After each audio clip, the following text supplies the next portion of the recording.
अपवर्तक दूरबीन, और अपवर्तक दूरबीन में हम लोगों ने खगोलीय दूरबीन पढ़ा था।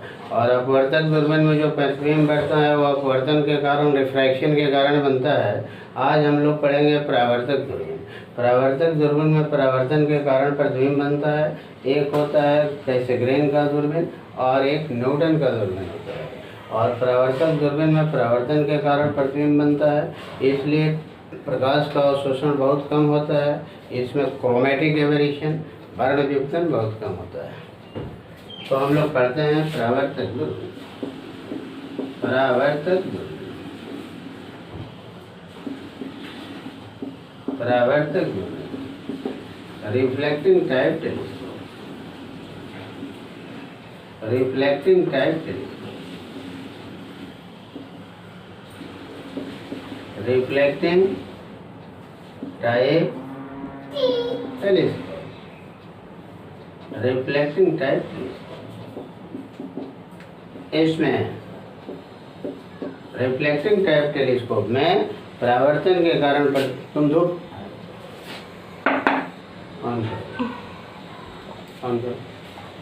इसमें परावर्तन के कारण, इसमें परावर्तन के कारण, इसमें परावर्तन के कारण प्रतिबिंब बनता है। इसमें परावर्तन के कारण प्रतिबिंब बनता है। इसमें परावर्तन के कारण प्रतिबिंब बनता है। परावर्तक दूरबीन में, परावर्तक दूरबीन में परावर्तन के कारण प्रतिबिंब बनता है। हम लोग परवलयिक दर्पण, पैराबोलिक मिरर का इस्तेमाल किया जाता है। परवलयिक दर्पण का इस्तेमाल किया जाता है, पैराबोलिक मिरर का इस्तेमाल किया जाता है, या अवतल दर्पण का इस्तेमाल किया जाता है जिसकी वक्रता, त्रिज्या और अभिमुख जो होता है वो ज़्यादा होता है। तो हम लोग पहले देखेंगे कैसेग्रेन, या दो तरह का होता है। एक को कहा जाता है कैसेग्रेन का, कैसेग्रेन नाम है कैसेग्रेन का,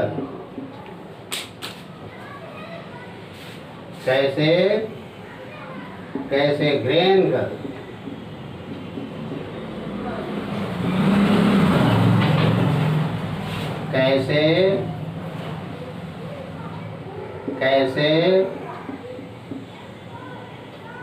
कैसेग्रेनियन टेलीस्कोप, कैसेग्रेनियन टेलीस्कोप,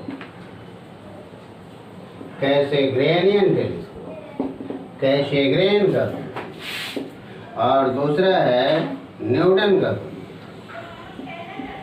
न्यूटन का दूरबीन, न्यूटन का दूरबीन, न्यूटोनियन टेलीस्कोप, न्यूटोनियन टेलीस्कोप,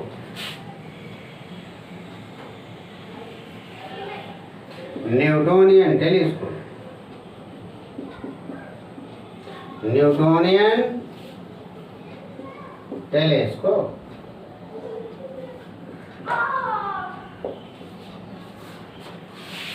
पहले हम लोग देखेंगे कैसेग्रेन का, कैसेग्रेन का,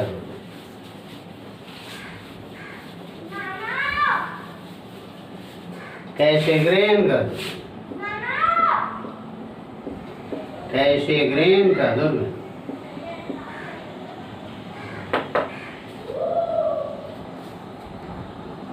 कैसेग्रेन का।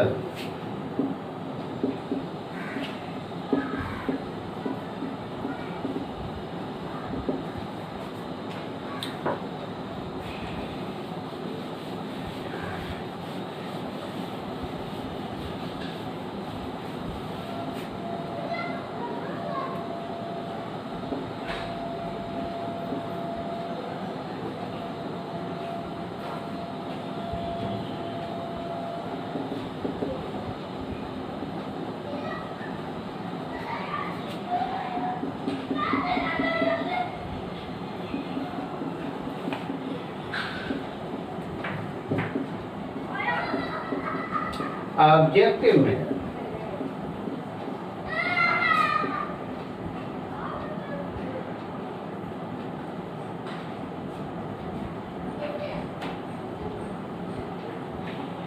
आईपीस, नेत्रिका,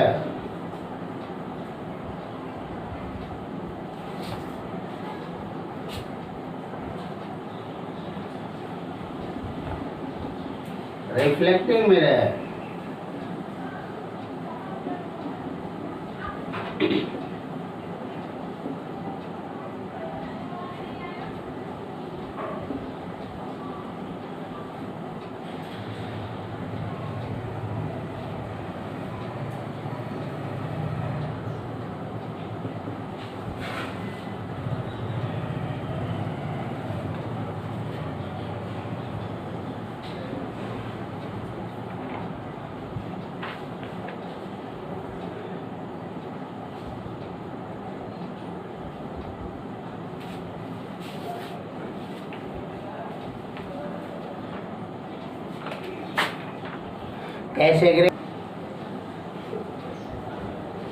कैसेग्रेन के दूरबीन में क्या होता है? एक परवलयिक दर्पण होता है या अवतल दर्पण होता है जिसकी वक्रता त्रिज्या ज़्यादा होती है, इसको हम ऑब्जेक्टिव मिरर कहते हैं। और एक उत्तल लेंस होता है, एक उत्तल दर्पण होता है, एक दर्पण होता है, और यह उत्तल दर्पण आपका रिफ्लेक्टिंग मिरर हो गया। अब अनंत पर जो बिंब है, जैसे आकाशीय पिंड को देखने के लिए इस दूरबीन का हम लोग यूज करते हैं, इस दूरबीन का इस्तेमाल किया जाता है। आकाशीय पिंड को देखने के लिए इस दूरबीन का इस्तेमाल किया जाता है, उपयोग किया जाता है। अनंत से आने वाली किरणें अनंत से आती हैं और आकर के उत्तल दर्पण पर प्रहना ऑब्जेक्टिव मिरर से परावर्तित होकर रिफ्लेक्टिंग मिरर पर आती है, उत्तल दर्पण पर। और ये जो उत्तल दर्पण कन्वेक्स मिरर होता है, ये आपका अवतल दर्पण के फोकस के अंदर होता है, इसलिए किरणें परावर्तित हो जाती हैं और परावर्तित होकर के नेत्रिका में चली जाती हैं, जिससे हमको प्रतिबिंब प्राप्त होता है। अगर मान लीजिए कि ऑब्जेक्टिव मिरर का रेडियस ऑफ कर्वेचर r है, उसकी फोकस दूरी, इसी को ऑब्जेक्टिव मिरर कहते हैं, इसकी फोकस दूरी को हम FO लिखेंगे, ऑब्जेक्टिव मिरर के फोकस दूरी को हम FO लिखेंगे और आपका रिफ्लेक्टिंग मिरर के फोकस दूरी को हम FE लिखेंगे। तो इसकी आवर्धन क्षमता हम लोग कितना लिखते हैं? इसकी आवर्धन क्षमता लिखते हैं FO/FE। FO माने r/2, इसका रेडियस ऑफ कर्वेचर r के क्या होता है? इक्वल होता है, बराबर होता है।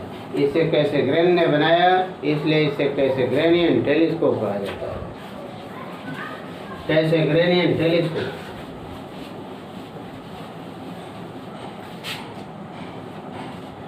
ऑब्जेक्टिव मिरर, ऑब्जेक्टिव मिरर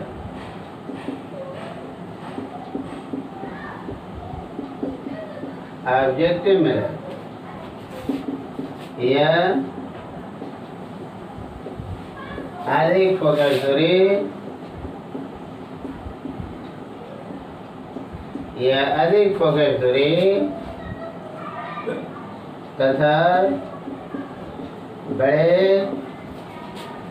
अभिमुख का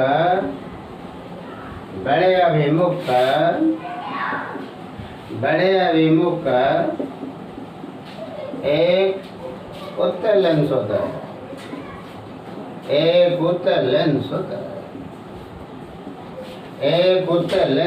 है, बड़े अभिमुख का एक अवतल दर्पण होता है। रिफ्लेक्टिंग मिरर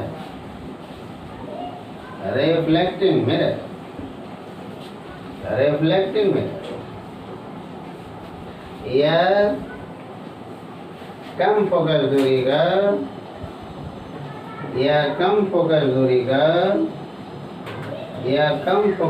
का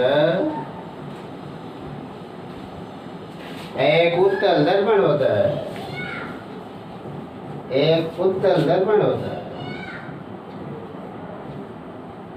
एक उत्तल दर्पण होता है, यह कम फोकस दूरी का एक उत्तल दर्पण। यह दर्पण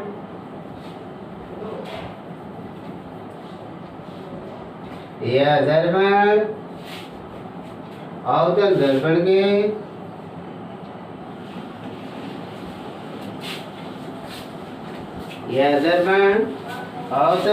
के फोकस के अंदर होता है।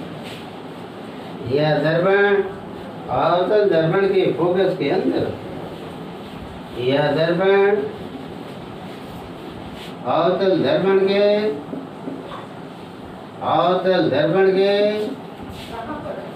फोकस के अवतल दर्पण के फोकस के अंदर होता है, फोकस के अंदर होता है।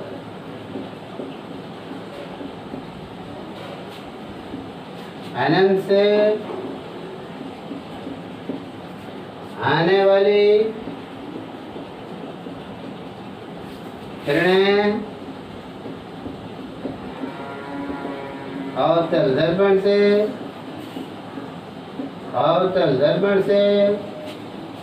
परावर्तन के बाद, अवतल दर्पण से परावर्तन के बाद उत्तल दर्पण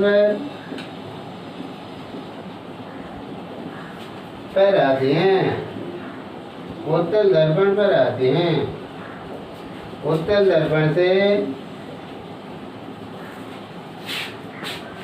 दर्पण से परावर्तन के बाद, उत्तल दर्पण से परावर्तन के बाद किरणें नेत्रिका में जाती हैं।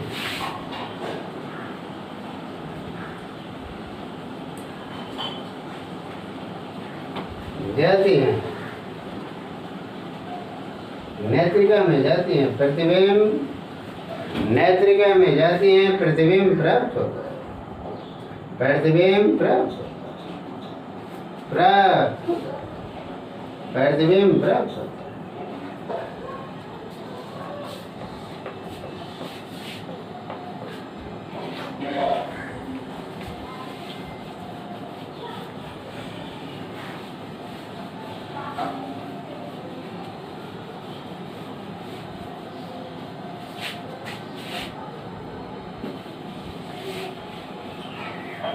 आवर्धन क्षमता,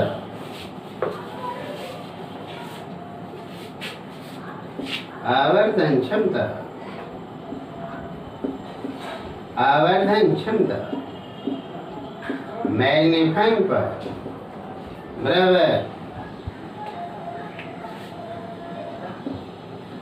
FO/FE,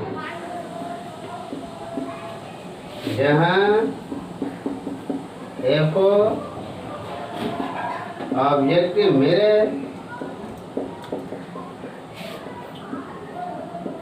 ऑब्जेक्टिव मिरर की फोकस होगी, ऑब्जेक्टिव मिरर की फोकस होगी। FE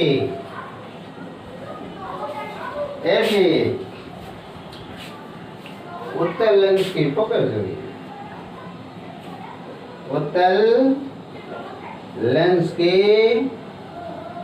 फोकस होगी, उत्तल लेंस की फोकस।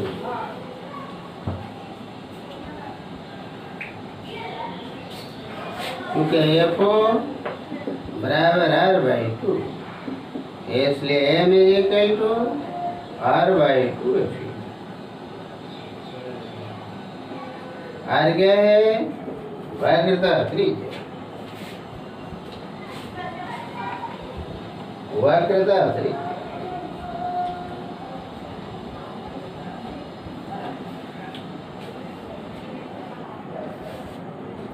दूसरा हमारा जो मिरर होता है उस मिरर को कहा जाता है न्यूटन खाना। दूसरा हमारा जो टेलीस्कोप होता है, दूरबीन होता है, सॉरी, दूसरा जो हमारा दूरबीन होता है उसको हम न्यूटन का दूरबीन कहते हैं, न्यूटोनियन टेलीस्कोप कहा जाता है। तो हम लोग चलते हैं न्यूटोनियन टेलीस्कोप, न्यूटन का दूरबीन।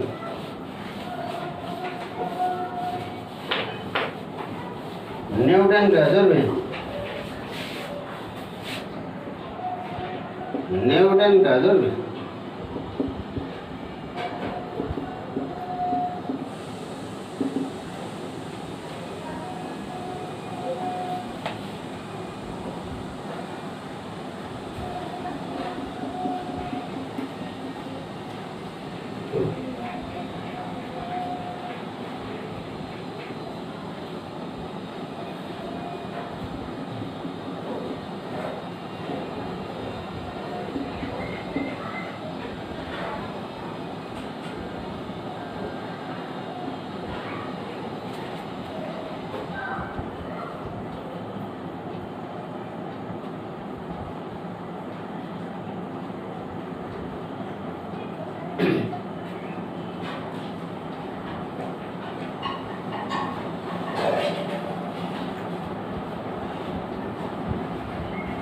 नेत्रिका,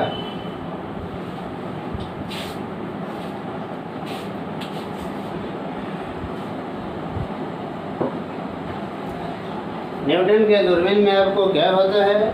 एक अवतल दर्पण होता है या परवलयिक मिरर होता है जिसका अभिमुख बड़ा होता है, और यह एक आपका समतल दर्पण होता है जिसको एम से हमने रिप्रेजेंट किया है, सूचित किया है। और यह समतल दर्पण जो है आपका हॉरिजॉन्टल से कितना एंगल बनाता है? हॉरिजॉन्टल से 45 डिग्री का एंगल बनाता है।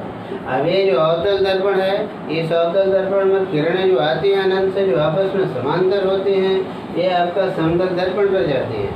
यह समतल दर्पण अवतल दर्पण के फोकस के अंदर रहता है, इसलिए किरणें आपका फोकस पर ना मिलकर इससे प्रवर्तित होती हैं और नेत्रिका में आती हैं, और अनंत पर स्थित बिंब का प्रतिबिंब हमको प्राप्त होता है। तो इसकी सिंपल बनावट होती है। आपका एम डैश क्या है? अवतल दर्पण। अवतल दर्पण, जिसका अवतल दर्पण जिसका व्यास एवं अभिमुख एवं व्यास एवं फोकस दूरी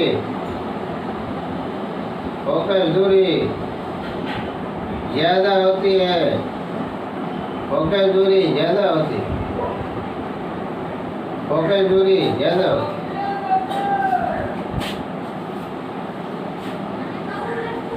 फोकस दूरी ज़्यादा होती है।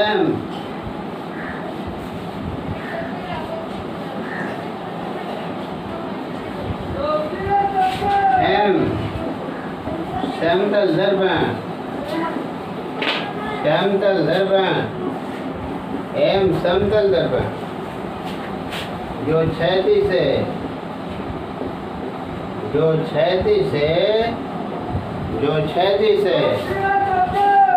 45 डिग्री के कोण पर, क्षैतिज से 45 डिग्री के कोण पर झुका रहता है। क्षैतिज से 45 डिग्री के कोण पर झुका होता है।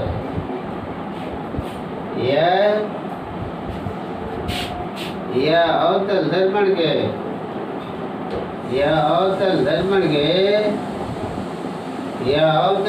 के फोकस के अंदर रहता है। दर्पण के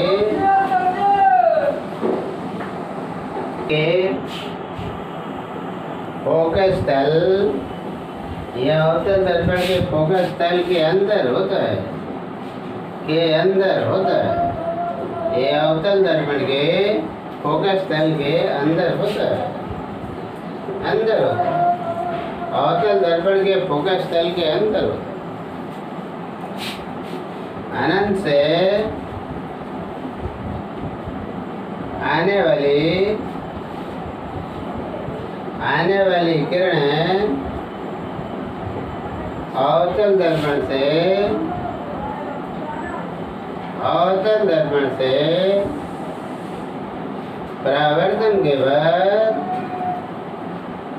परावर्तन के बाद समतल दर्पण पर आती है। समतल दर्पण पर आती हैं। समतल दर्पण पर आती है।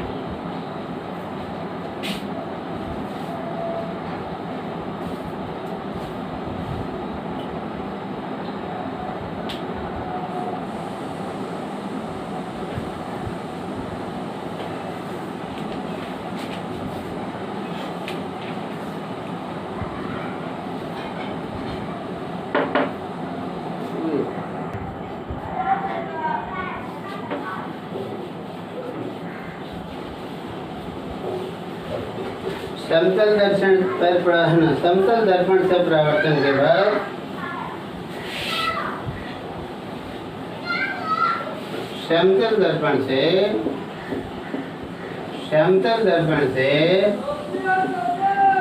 समतल दर्पण से परावर्तन के बाद किरणें नेत्रिका में आती है, नेत्रिका में आती है, नेत्रिका में आती है, जिससे नेत्रिका में आती है, जिससे प्रतिबिंब प्राप्त, जिससे प्रतिबिंब प्राप्त, जिससे प्रतिबिंब प्राप्त। अब इसमें हम लोग कुछ शॉर्ट क्वेश्चन पढ़ते हैं। शॉर्ट क्वेश्चन ये आपका दो तरह के परावर्तक दूरबीन होते हैं, एक को कैशग्रेन का दूरबीन कहते हैं और एक को हम न्यूटन का दूरबीन कहते हैं। अब हम लोग कुछ शॉर्ट क्वेश्चन पढ़ते हैं और शॉर्ट क्वेश्चन में क्या है देखिए। लघु उत्तरीय प्रश्न, questions.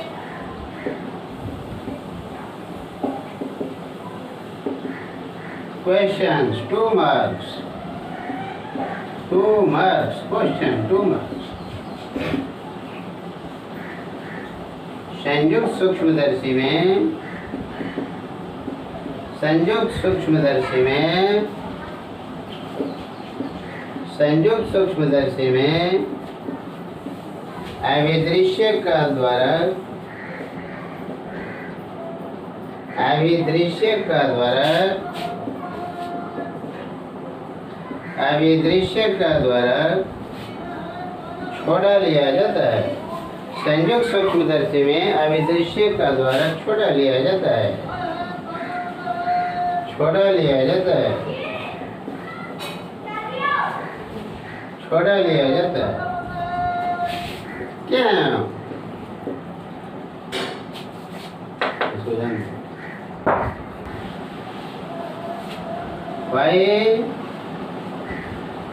why the aperture of the objective in the compound microscope, compound microscope, compound microscope is taken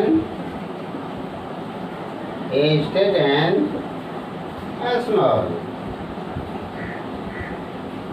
कारण क्या होता है? क्योंकि सूक्ष्मदर्शी का यूज किस लिए किया जाता है? सूक्ष्मदर्शी का यूज इस्तेमाल जो किया जाता है वह आपका वैसी वस्तुओं को देखने के लिए किया जाता है जो खुली आंख से स्पष्ट प्रतीत नहीं होते हैं। अगर ऑब्जेक्टिव का फोकस, ऑब्जेक्टिव का द्वारक अगर हम बड़ा ले लेते हैं तो बिंब जो बहुत काफ़ी छोटा होता है उससे वैसे ही कम किरणें हमको मिलती हैं।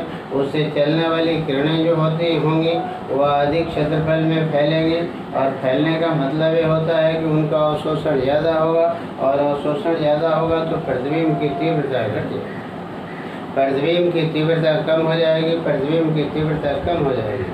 अभिमुख छोटा लेने पर और फोकस दूरी कम लेने पर बिंब नज़दीक रहता है और अभिमुख छोटा लेने पर कम एरिया में आपका प्रकाश जाता है, उसका अवशोषण कम होता है और प्रकाश है ना आपका जो है प्रकाश की तीव्रता ज़्यादा होती है, इसलिए प्रतिबिंब हमको स्पष्ट मिलता है।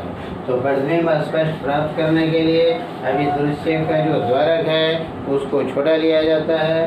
प्रतिबिंब स्पष्ट प्राप्त करने के लिए अभिदृश्य का जो द्वारक है ना एपर्चर है उसको हम लोग छोटा लेते हैं, उसको छोटा लिया जाता है। तो आंसर आप लिखिएगा कि अभिदृश्य का द्वारक छोटा लेने पर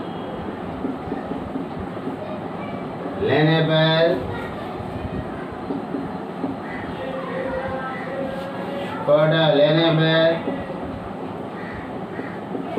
प्रकाश किरणें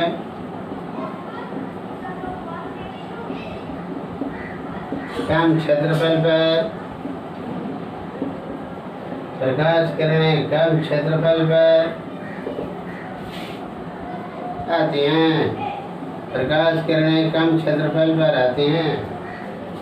उनका अवशोषण उनका अवशोषण कम होता है, उनका अवशोषण कम होता है। इससे तीव्रता, प्रकाश की तीव्रता बढ़ जाती है। इससे प्रकाश की तीव्रता बढ़ जाती है।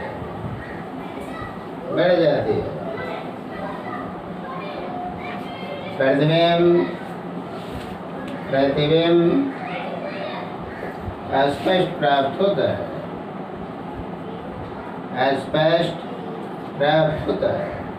प्रतिबिंब स्पष्ट प्राप्त होता है।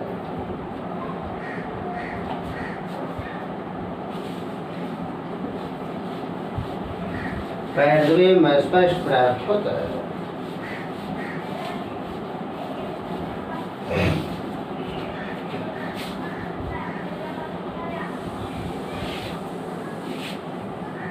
इस प्रकार अस्पष्ट प्रतिबिंब इस प्रकार अस्पष्ट प्रतिबिंब प्राप्त करने के लिए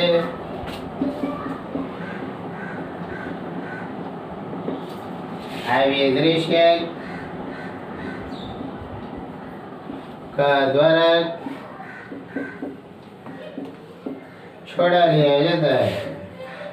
अभिदृश्य का द्वारा छोड़ा लिया जाता है।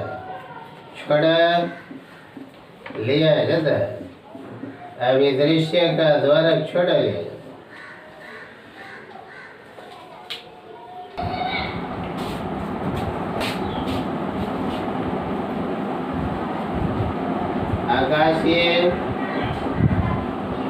आकाशीय पिंडों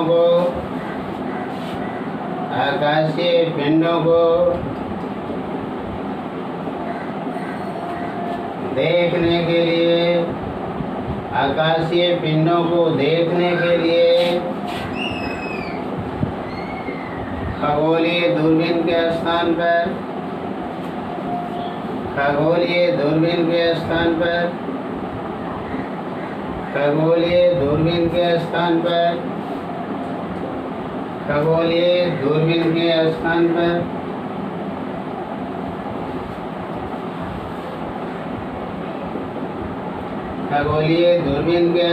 पर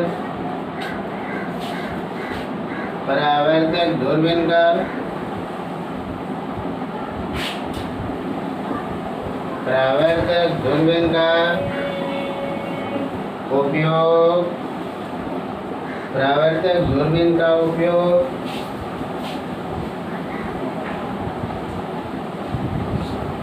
लाभदायक होता है या श्रेयस्कर होता है।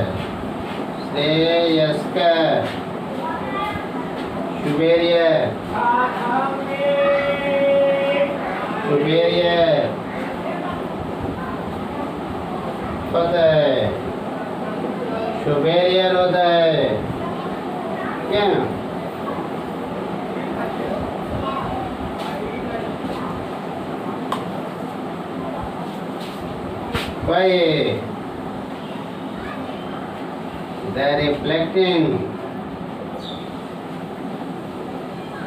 Why the reflecting telescope is preferred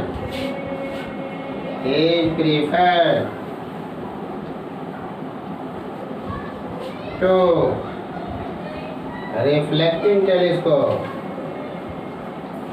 reflecting telescope to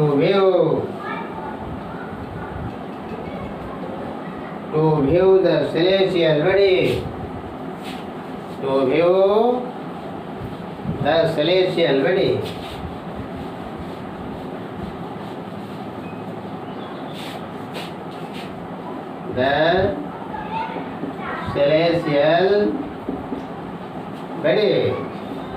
celestial body and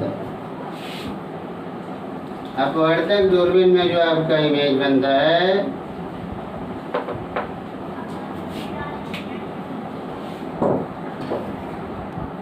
होता क्या है कि आपका रिफ्रैक्टिंग टाइप टेलीस्कोप में, अपवर्तक दूरबीन में अपवर्तन के कारण प्रतिबिंब बनता है। उसमें आपका प्रकाश की किरणें लेंस होकर जाती हैं, उनका कुछ न कुछ अवशोषण होता है, आपका जो है प्रतिबिंब की तीव्रता घट जाती है, आपका प्रतिबिंब उतना आपका डेंस नहीं मिल पाता है।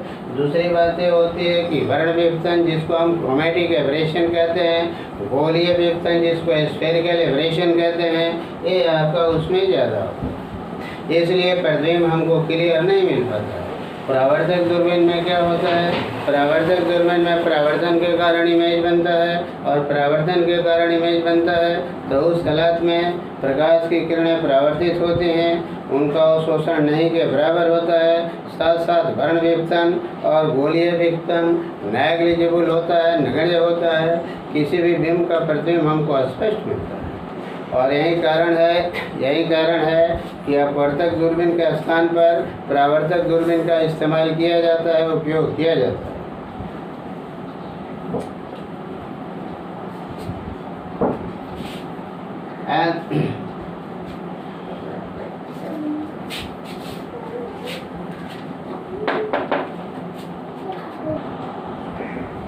अपवर्तक दूरबीन में है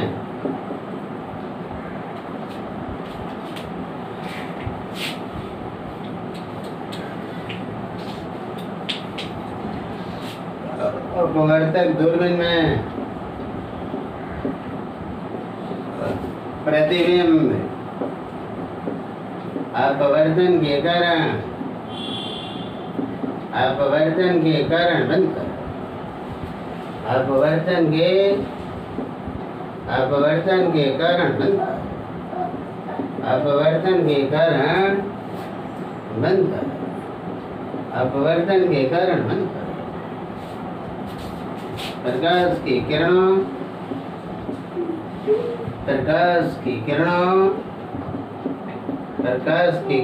का कुछ न कुछ अवशोषण होता है, कुछ न कुछ अवशोषण होता है, कुछ न कुछ अवशोषण होता है।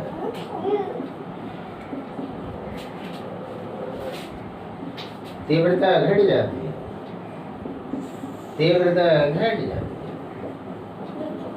तीव्रता घट जाती है,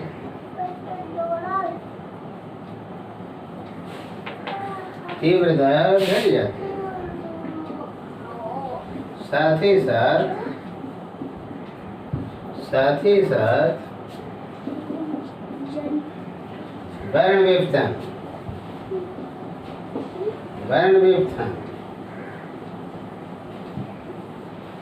वर्ण विपतन एवं गोलीय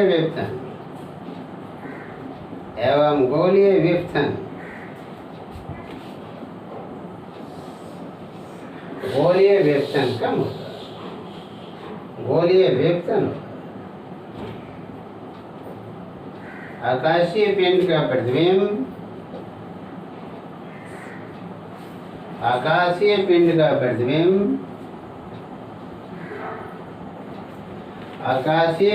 प्रतिबिंब पिंड का स्पष्ट प्रतिबिंब प्राप्त नहीं होता है, प्राप्त नहीं होता।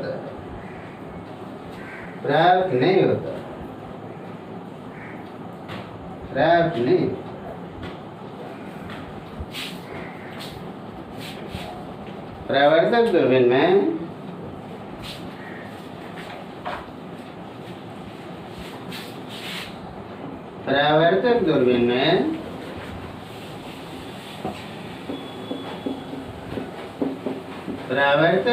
में प्रतिबिंब परावर्तन के कारण बनता है।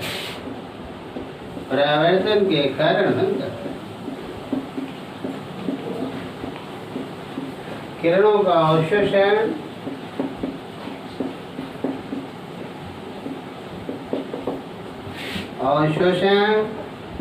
किरणों का अवशोषण कम होता है, कम होता है। साथ ही साथ वर्ण विपथन, क्रोमेटिक एबरेशन,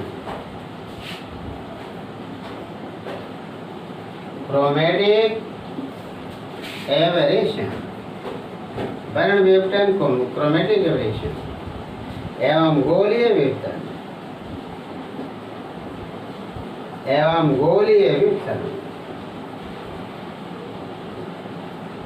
स्फेरिकल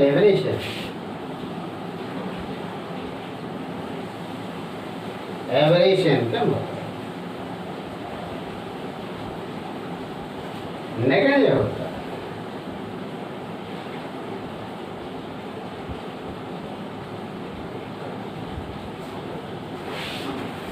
प्रतिबिंब अस्पष्ट प्राप्त होता है, प्रतिबिंब अस्पष्ट प्राप्त, प्रतिबिंब अस्पष्ट प्राप्त होगा,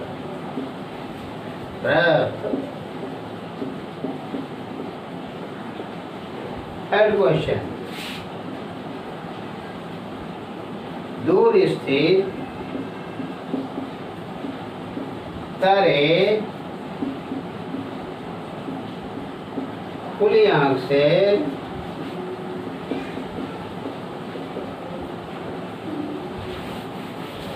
स्पष्ट दिखाई नहीं पड़ते,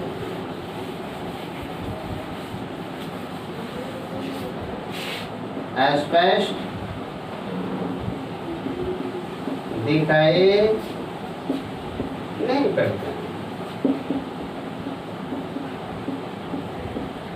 किंतु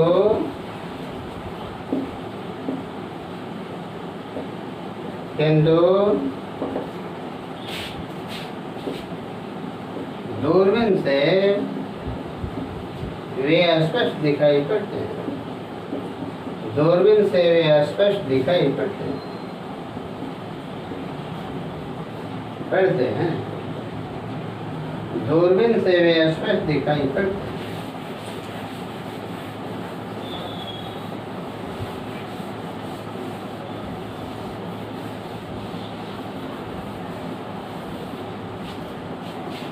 क्या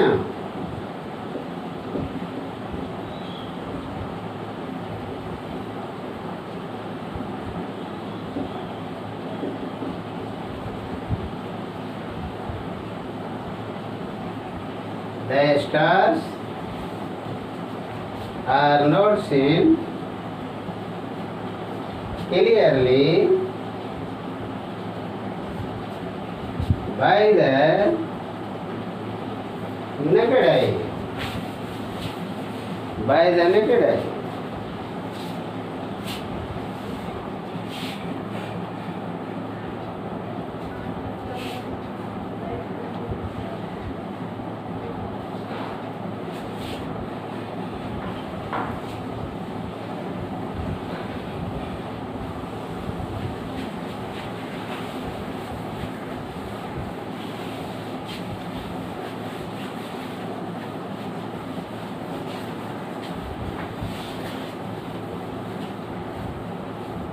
Naked eye,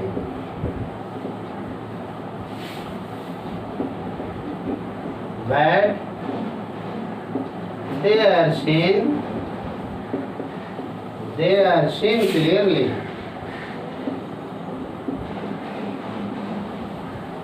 by the telescope,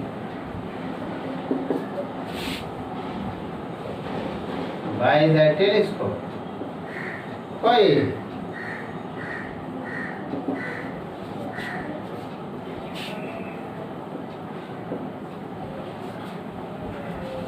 इसका कारण क्या होता है? हमारी आँख जो होती है, आँख की जो पुतली होती है, आँख की पुतली का डायमीटर बहुत कम होता है। दूर स्थित जो तारे होते हैं उनसे किरणें जो आती हैं वे काफ़ी कम आती हैं, और हमारे आँख में जो प्रवेश करते हैं किरणें वो बहुत कम परिमाण में प्रवेश करती हैं। इससे प्रतिबिंब की तीव्रता इस प्रकार है ना, इससे आपको काफ़ी प्रतिबिंब फेंट बनता है। प्रतिबिंब जो होता है बिल्कुल मंद होता है, अस्पष्ट नहीं होता है। और यही कारण है कि खुली आंख से हम दूर स्थित तारों को देखते हैं तो वे स्पष्ट हमको प्रतीत नहीं होते। लेकिन खगोलीय दूरबीन का अगर यूज करते हैं, इस्तेमाल करते हैं, तो उसके अभिदृश्य का डायमीटर, व्यास जो होता है, अभिमुख जो होता है, द्वारक जो होता है वह ज़्यादा होता है, उसका लाइट गैदरिंग पावर ज़्यादा होता है।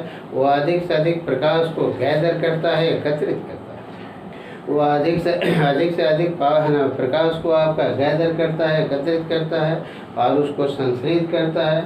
इससे हमारी आँख को अधिक से अधिक किरणें प्राप्त होती हैं और आपका इस तरह से तीव्र प्रतिबिंब इस तरह से प्रकाश हमको अधिक से अधिक प्राप्त होता है और प्रतिबिंब की तीव्रता आपका ज़्यादा होती है और हमको स्पष्ट प्रतिबिंब प्राप्त होता है। और यही कारण है कि जो दूर स्थित तारे हैं आपका, वे जो है आपका खगोलीय दूरबीन से देखा जाता है या परावर्तक दूरबीन से देखा जाता है तो वे आपको स्पष्ट प्रतीत होते हैं। कारण यही होता है, कॉज इसका यही है। तो हम लोग चलते हैं थोड़ा आंसर में।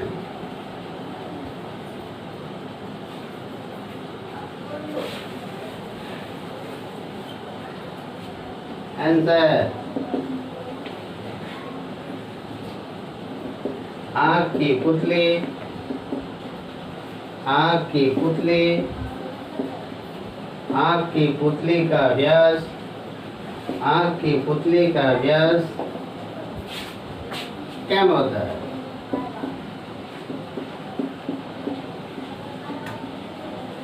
तारों से आने वाले प्रकाश अल्प परिमाण में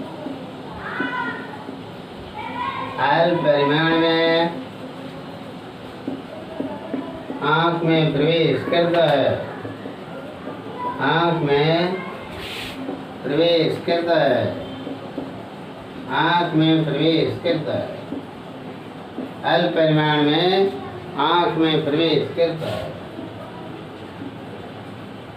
प्रतिबिंब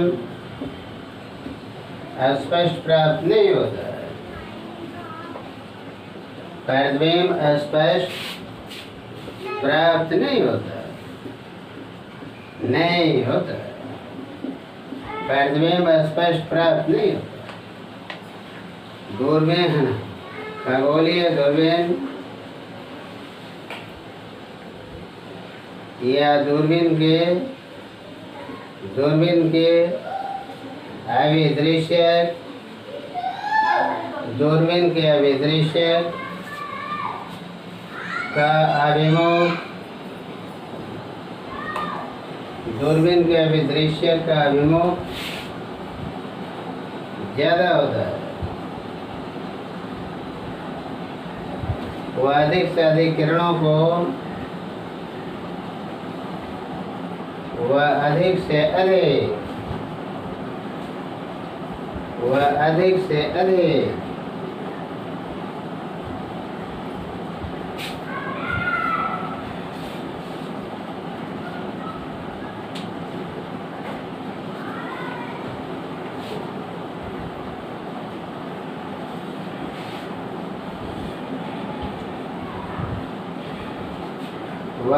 अधिक किरणों को संश्लेषित करता है। प्रकाश की तीव्रता बढ़ जाती है,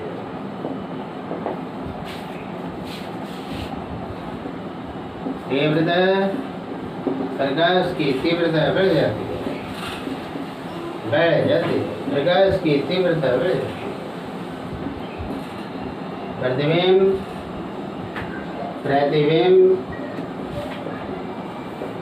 स्पष्ट प्राप्त होता है, स्पष्ट प्राप्त होता है।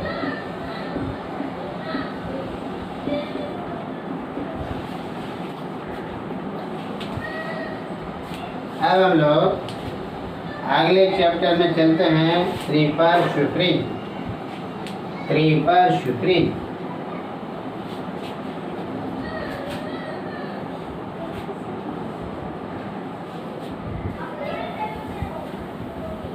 त्रिपार्श्व प्रिज्म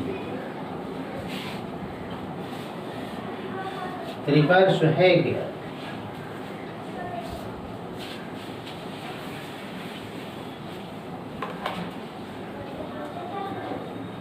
त्रिपार्श्व, जो उसको अंग्रेजी में हम प्रिज्म लिखते हैं।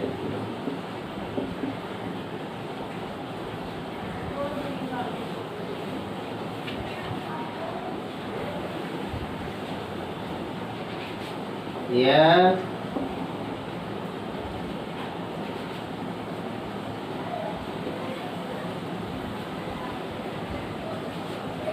पारदर्शी माध्यम का एक भाग होता है, एक भाग होता है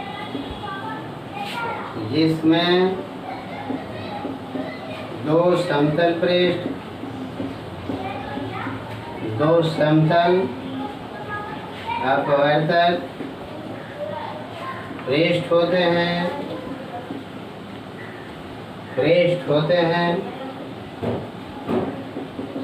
जो एक दूसरे से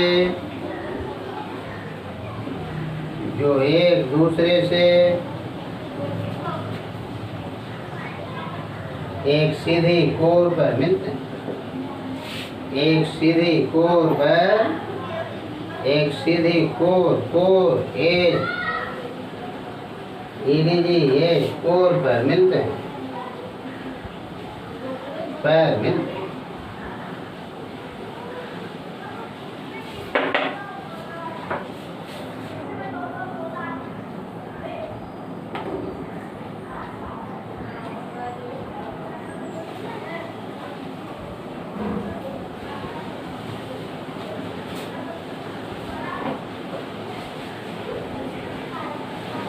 अपवर्तक सतह,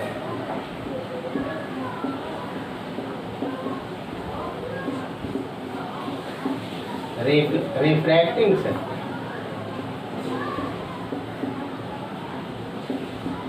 रिफ्रैक्टिंग सतह,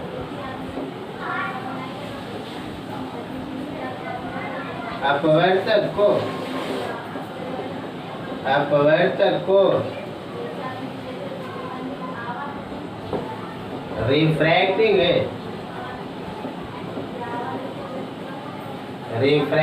है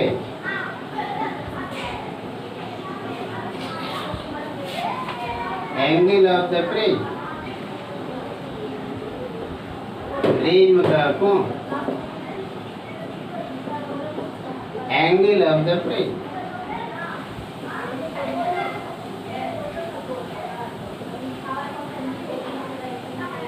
इसको बेस का आधार,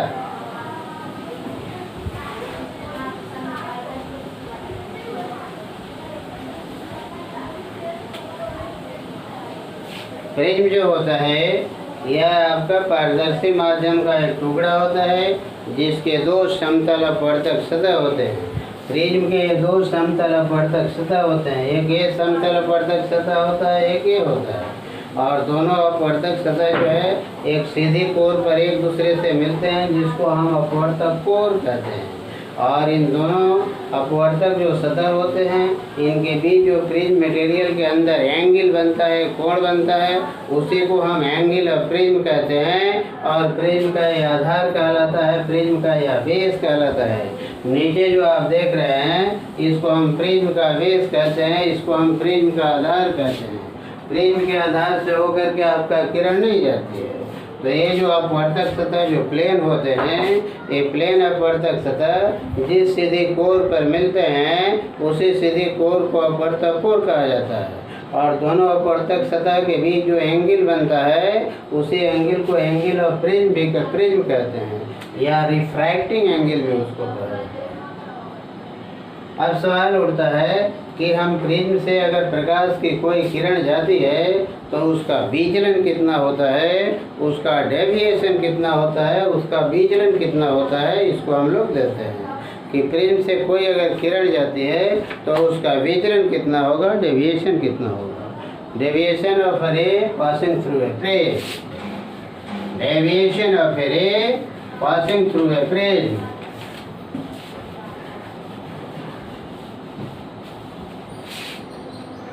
त्रिपार्श्व से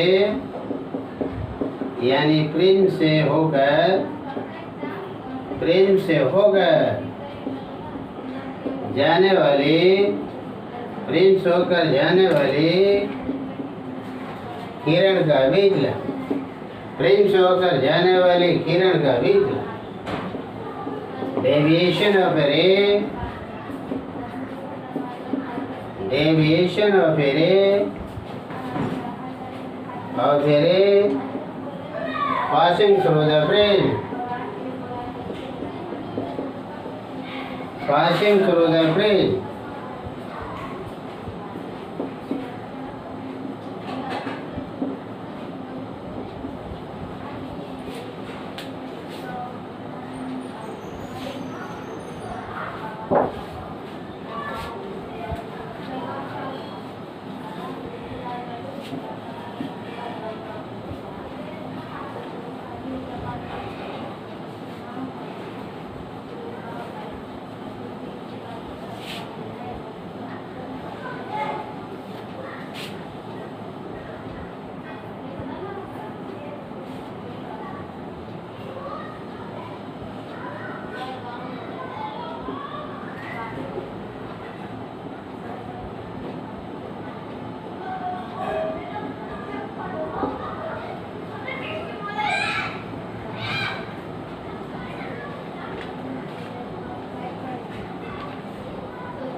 आपतन कोण, ये आपतित किरण,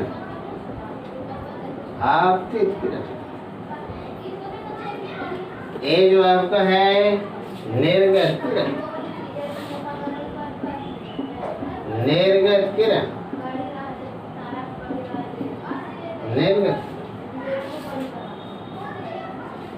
निर्गत किरण, ये जो आपका है ये अपवर्तित किरण, अपवर्तित किरण, किरण रिफ्रैक्टेड रे,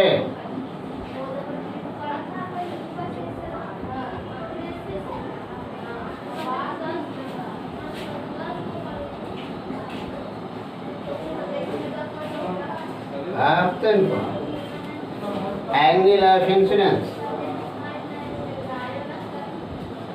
angle of incidence, I dash, निर्गत कोण, निर्गत कोण, angle of emergence, angle of emergence,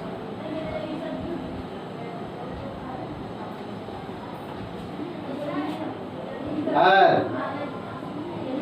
अपवर्तन कोण, और अपवर्तन कोण,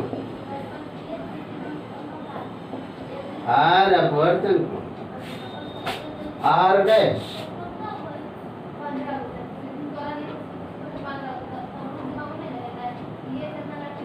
आर डैश, आर डैश, अपवर्तन कोण,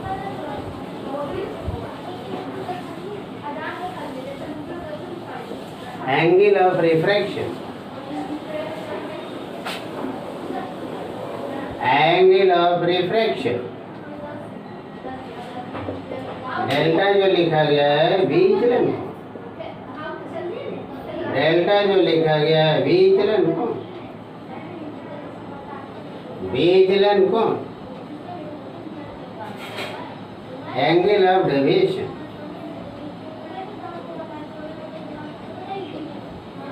एंगल ऑफ डेविएशन। प्रिज्म को हम सिंपली कैसे शो करते हैं?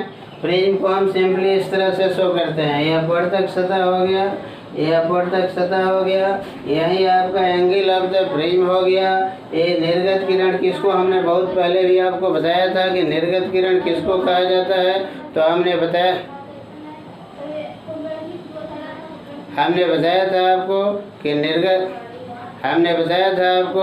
निर्गत किरण किसको कहा जाता है। तो हमने बताया था कि निर्गत किरण वैसी किरण को कहा जाता है जो किसी माध्यम से चल करके फाइनली उसी माध्यम में निकल जाती है, उसी को हम निर्गत किरण कहते हैं। तो ये आपतित किरण है, ये डाला गया लंब है, आपतन कोण आई हो गया। किरण को सीधे जाना चाहिए लेकिन किरण लंब की ओर मुड़ जाती है, ये अपवर्तित किरण हुई। तो अपवर्तित किरण और लंब के बीच का कोण ये अपवर्तन कोण हो गया, ये अपवर्तित किरण कहलाएगी। ये अपवर्तित किरण यहाँ जाती है, यहाँ लंब डाला गया है।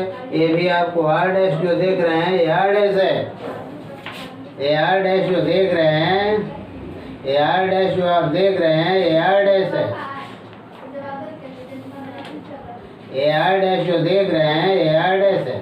ये आर डैश ये भी आपका अपवर्तन कोण है, ये लंब डाला गया है। ये निर्गत किरण है, निर्गत किरण और लंब के बीच का ये कोण है, ये आपका निर्गत कोण कहलाता है। अब किरण को सीधे जाना चाहिए, किरण ऐसे चली जाती है, इसको पीछे बढ़ाइएगा, यही आपका विचलन का कोण है, यही आपका एंगल ऑफ डेविएशन कहलाएगा, यही आपको विचलन का कोण कहलाएगा, जिसको हम डेल्टा लिखते हैं। अब ये आप जानते हैं, हम लोग निकालते हैं कि एंगल ऑफ डेविएशन का मान कितना के इक्वल होता है, बराबर होता है। एंगल ऑफ डेविएशन विचलन कोण, देखिए ये आपका 90 डिग्री है, ये टोटल एंगल 90 डिग्री है, ये टोटल एंगल 90 डिग्री है। ये दोनों मिल करके ये दोनों मिल करके आपका 180 डिग्री के क्या होगा, इक्वल होगा। तो आपका ये प्लस आपका कोण पी क्यू आर बराबर 180 डिग्री। आप जानते हैं कि त्रिभुज के तीनों कोण मिल करके 180 डिग्री के बराबर होते हैं। तो आपको कोण r plus r dash plus angle P Q R बराबर 180 डिग्री, इसलिए r plus r dash plus angle आपका पी क्यू आर बराबर आपका A plus angle P Q R. P Q R आपका कैंसिल हो जाएगा, ए बराबर आर प्लस आर। ए कितना के बराबर आ गया, आर प्लस आर डैश के इक्वल आ गया, बराबर। अब आप जानते हैं कि बहिष्कोण सामने के अंतर कोणों के योग के इक्वल होता है। Exterior angle is equal to the sum of the both the interior angles. Delta is equal to A, आपको डेल्टा हो गया। ये डेल्टा इस एंगल और इस एंगल के अलजेब्रिक सम के इक्वल होगा। अभी एंगल कैसे निकालिएगा, ये आई है, ये टोटल एंगल आई के इक्वल हो जाएगा। आई में से आर को घटा दीजिएगा, ये एंगल आपको मिल जाएगा, कितना होगा, आई माइनस आर। उसी तरह से ये आपका जो है ये आई डैश है, ये टोटल एंगल आई डैश के इक्वल होगा, इसमें से आर डैश को घटा दीजिएगा, ये एंगल आपको कितना होगा, i dash minus r dash. तो डेल्टा कितना लिखिएगा, डेल्टा बराबर i minus r plus i dash minus r dash बराबर आई प्लस आपको i dash minus r, i plus i dash minus r plus r dash बराबर delta is equal to i plus i dash minus A का value हमने रख दिया यहाँ से, ए किसके बराबर है, आर प्लस आर डैश, इसलिए delta is equal to i plus i dash minus A. अब आप स्नेल का नियम से आइए कि स्नेल का नियम आपको क्या कहता है। स्नेल का नियम कहता है, स्नेल नियम से देखिए, स्नेल नियम से आपका क्या होता है, स्नेल नियम से, स्नेल नियम से देखिए फ्रेस्नेल नियम से म्यू इज इक्वल टू आपको साइन आई बटा साइन यदि आई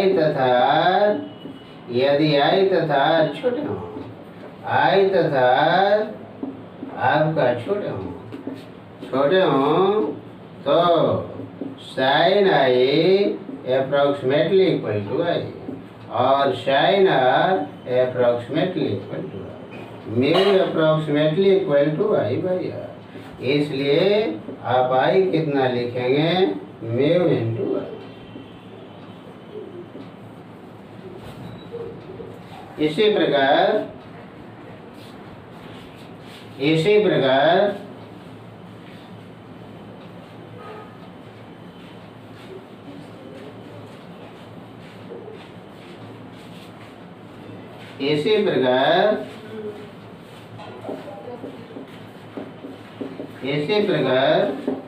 mu is equal to sine i dash बटा आपको sine r dash, sine i dash बटा sine r dash, i dash तथा आर डैश छोटे हों तो म्यू लगभग किसके बराबर होगा, तो म्यू लगभग आपको i dash by r dash, इसलिए आपका आई डैश किसके बराबर हो गया, म्यू इंटू आई डैश। अब यह जो आपको आई डैश है और आई का वैल्यू है, इस समीकरण x में आप रख दीजिए, आपका डेल्टा का वैल्यू आपका अचीव हो जाएगा कि डेल्टा का मान आपका कितना के बराबर होता है, कितना के इक्वल होता है। डेल्टा का मान जो होता है वह डेल्टा के मान कितना के इक्वल होता है, आपको बराबर होता है। समीकरण x से delta is equal to i plus i dash minus delta is equal to आपका mu r plus mu r dash और माइनस कितना है, माइनस है। Delta is equal to mu common ले लीजिए, r plus r dash minus है बराबर आपका म्यू आर है ना, म्यू आपका ए माइनस है, ये डेल्टा हो गया, इसलिए delta is equal to mu minus 1। ये विचलन कोण होता है, अगर प्रिज्म का एंगल जो है 10 डिग्री से कम हो तो इस फार्मूले से हम लोग विचलन कोण निकालते हैं। यदि आपका एंगल ऑफ प्रिज्म का मान ज़्यादा हो तो हम समीकरण 1 से विचलन कोण का मान प्राप्त करते हैं, विचलन कोण का मान फाइंड आउट करते हैं। तो यदि ए इज लेस देन 10 डिग्री तो समीकरण का मान 10 डिग्री या इससे ज़्यादा हो, देखिए यदि ए का मान 10 डिग्री या इससे ज़्यादा हो, अधिक हो, तो समीकरण 1 से विचलन कोण का मान ज्ञात किया जाता है। ये जो समीकरण 1 है, ए का मान माने प्रिज्म का कोण जो है 10 डिग्री से कम होता है तो समीकरण y का यूज करते हैं, और 10 डिग्री या उससे ज़्यादा होता है तो उसके लिए समीकरण 1 से विचलन कोण का मान हम लोग